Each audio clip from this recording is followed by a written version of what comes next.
There used to be a time in which you can find a couple who was so in love with each other and eventually was able to make a happy family, a loving family with no compromises, no stipulations, and built on a solid foundation of trust and commitment. Nowadays, that trust is simply non-existent when it comes to most intimate relationships. The natural order has been completely disrupted and turned on its head. And more people on both sides are displaying the "what have you done for me" or "what can you do for me" type of energy, to where it no longer feels like a relationship. It feels more like a situationship or even a transactionship. Well, in this video, I'm going to explain the difference between those terms and also how we can correct course on how we can try to get things back. Make a small part in getting things back, perhaps, to where it used to be when it comes to relationships. I'm Big Dame, and you know what time it is.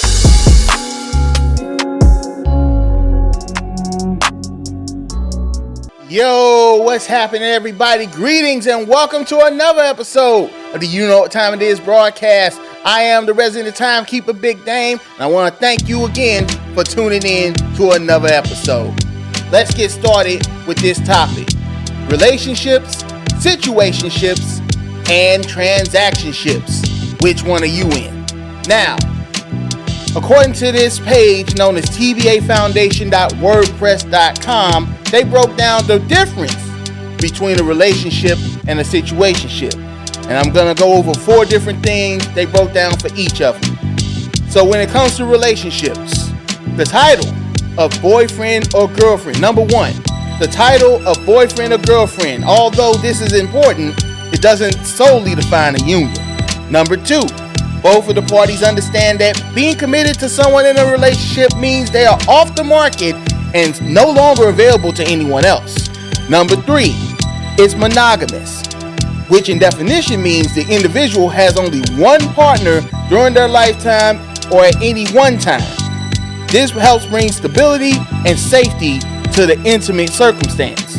Number 4, dedication to building a foundation in pursuit to one day get married and or have a family union.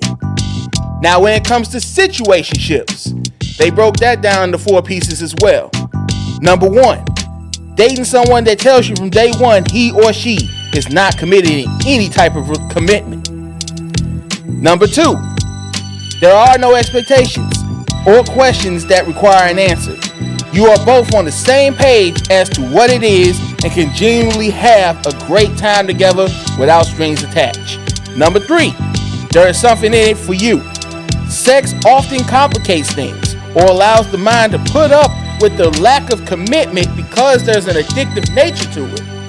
Although it may not be healthy for you to deal with that particular situation, you will somehow always end up back there. And lastly, number 4, you're hiding it. You can't be honest with the closest people to you about what's going on because it's not socially acceptable and people will judge you for it. There's no way to formally explain what's going on between you two because that hasn't been discussed or defined yet. It's possible that you're ashamed of it, but you're having fun, so who cares, right? So those are the 4 things when it comes to the difference between relationships and situationships. Now, where does transactionships come in?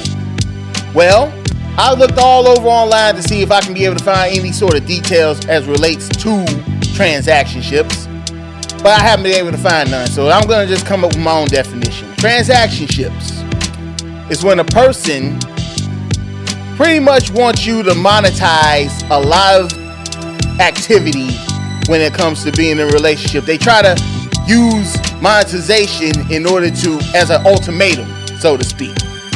You know, hey, can you pay my bills? Hey, can you pay for my hair? Hey, can you pay for this dinner? Hey, you know, you're pretty much a walking, talking ATM.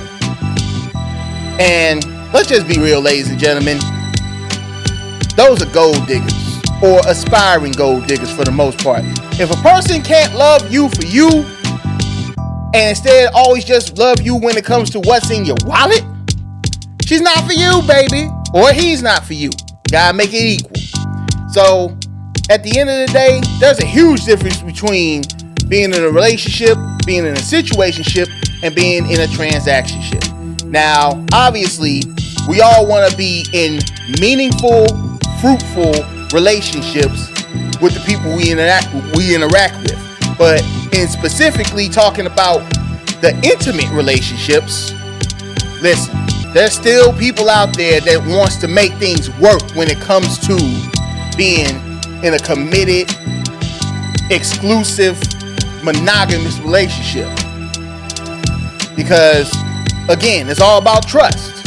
You gotta make sure that you're able to trust the person that's gonna have your back, that's gonna love you unconditionally, that's gonna be there for you no matter what, and you reciprocate the same energy back. There are still people in this world that believes they can make that sort of thing happen and eventually get married and eventually have a family.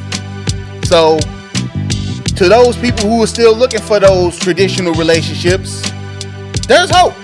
There's still hope out there. You can't lose faith. Now, when it comes to situationships, which a lot of people tend to find themselves in these days, well, let's just call it like it is. It's just non-monogamous, non-committal. You guys have your fun. You know, it's pretty much casual relationships. You know, fair exchange, no robbery. You know, you do your own thing, they do their own thing, you know. But at the end of the day, everybody don't want that. You know, it really just all depends on the situation at the time. Now, I'm not judging either one of these type of categories. You can do whatever makes you feel good at the end of the day. But I gotta believe that when it comes to the family structure, the family unit, we gotta make more of an effort to make sure a large majority of that is intact within our own community. Talking specifically about the African American community. And everything about the black family structure has all been but destroyed when it comes to our image. So we gotta make black love popular again, y'all. And we ain't gonna do that continuously showing dysfunction, fussing, fighting over the most trivial things, you know, having the superiority complex when it comes to your gender. It just doesn't make any sense to me. So we gotta be able to get that back on track, man. Another thing when it comes to transactionships, look, I already said it, man. If you're gonna find yourself in a transactionship, you must really want to be a sugar daddy or something, man. You must be loaded with money and you must be lonely as hell. You know, if you want to call yourself trying to be in a transactionship, trying to buy a relationship out of your significant other, whether it be man or woman, gotta be equal these days, man. So at the end of the day, man, do whatever makes you happy. Do whatever makes you feel good. But at the end of the day, you gotta know how to handle it. If you know you're in a toxic relationship, don't just stand there thinking, oh, wow, what am I gonna do? What am I gonna do? Especially if that person is not gonna change who they are just to save the relationship. You need to move the hell on. Move on. And find somebody that's actually going to be compatible. That's going to appreciate how you operate. You don't need to be in no relationship just to hold on to a piece of tail. Or just hold on to something just because the person treats you good at the beginning. It goes a lot deeper than what I need to get into in this video, man. But that's why I say, if you find yourself in that sort of relationship, doesn't matter which one it is, relationship, situationship, definitely the last one. You gotta do what's best for you at the end of the day. Because at the end of the day, true love is all about trust. And if the trust is not there, no matter what you say, no matter what you do, no matter what type of labels you want to put on it, it simply ain't gonna work. So you got to make sure that the trust is there before you move forward when it comes to any one of those things, man. But in all seriousness, just live your life. That's all we need to do, guys. It doesn't need to be complicated. So ladies and gentlemen, that's going to do it for this edition of You Know What Time It Is. I want to thank you all for joining me for another episode. If you like this content, make sure to like this video. Make sure to share this with your friends. And make sure you comment down below how you feel about today's topic. You can also subscribe to the channel if you want to see any more new videos, any more of this hot content we serving up. Make sure you subscribe. It will definitely help us out. It will definitely help feed the algorithm, and we definitely will appreciate you for it as we continue to grow this channel. Make sure you follow You Know What Time It Is on all social media platforms at YKWTII Broadcast. You can follow me on Instagram and TikTok at RealBigDame314. That's going to do it for this episode. So until the next episode, it's your boy Big Dame the Timekeeper, and I am OUT. Peace.